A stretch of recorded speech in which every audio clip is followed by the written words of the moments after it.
অসুস্থ অবস্থায় কখন রোজা ভাঙা যাবে?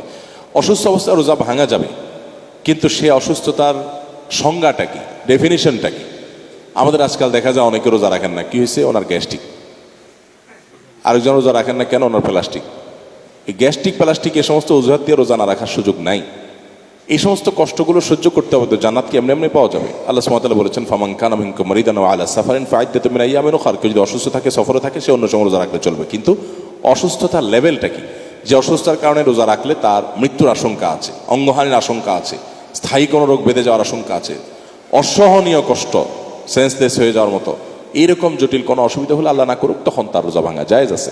কিন্তু একটু অসুবিধা হচ্ছে, একটু জ্বর হয়েছে, একটু পেট খারাপ হয়েছে, একটু শরীরটা খারাপ লাগছে, এই ঠনকে অজুহাতে রোজা ভাঙা যাবে না। কতটুকু পরিমাণ রক্তক্ষরণ হলে রোজা ভেঙে যাবে? আসলে রক্ত যদি শরীর থেকে বের হয় স্বাভাবিকভাবে, কেটে গেছে কোথাও, এটা রোজা ভঙ্গের কারণ নয় সচরাচর। কিন্তু যদি এত বেশি রক্ত বের হয় যার ফলশ্রুতিতে তিনি দুর্বল হয়ে পড়েন এবং তার এই মুহূর্তে পানি পান করা, খাওয়া, এটা ছাড়া তার জীবন রক্ষা করা কঠিন হয়, তাহলে তো সেক্ষেত্রে তিনি রোজা ভাঙতে পারেন সে ওজোরের ভিত্তিতে। বাকি এমনিতে রোজা রক্ত বের হলে বা কাটা গেছে, এটা রক্ত পড়লে কারণ রোজা ভঙ্গ হয় না মৌলিকভাবে।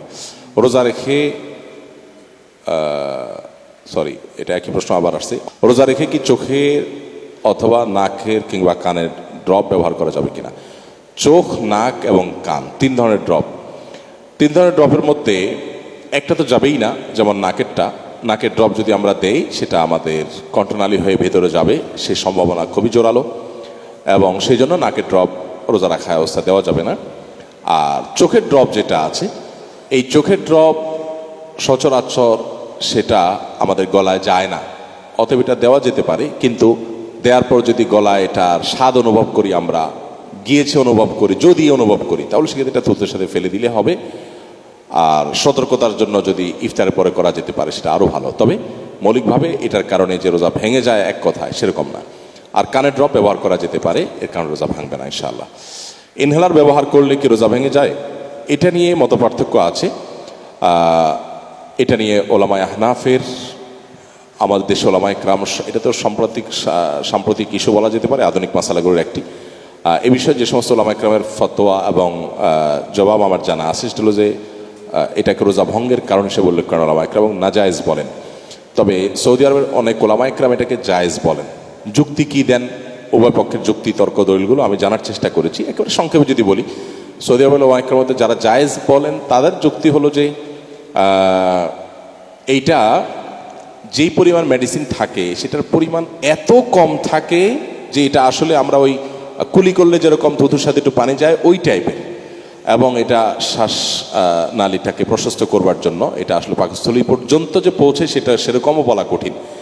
তো এই সমস্ত কারণ দেখিয়ে তারা এটাকে জায়েজ বলেন। কিন্তু এহতিয়াত এবং সতর্কতা হলো এটা ব্যবহার ইফতারের পরে করা, এবং এটাকে আমরা ব্যবহার করবো না রোজা অবস্থাতে। এটাই হলো সতর্কতাপূর্ণ মত, এটা এহতিয়াতপূর্ণ মত। এবং সেই সাথে আপনার কতটুকু যায় কি, মানে আমি এই মাপজোপের মধ্যে যদি চলে যাই, মানে যাচ্ছে ভিতরে এবং সেখান থেকে পাকস্থলীতে যেতে পারে, সে সম্ভাবনা আশঙ্কা আছে, সব মিলিয়ে এহতিয়াত অবলম্বন করা বা সতর্ক থাকাটাই হলো অধিকতর উপযোগী এবং আমার কাছে মনে হয় ভালো, উত্তম।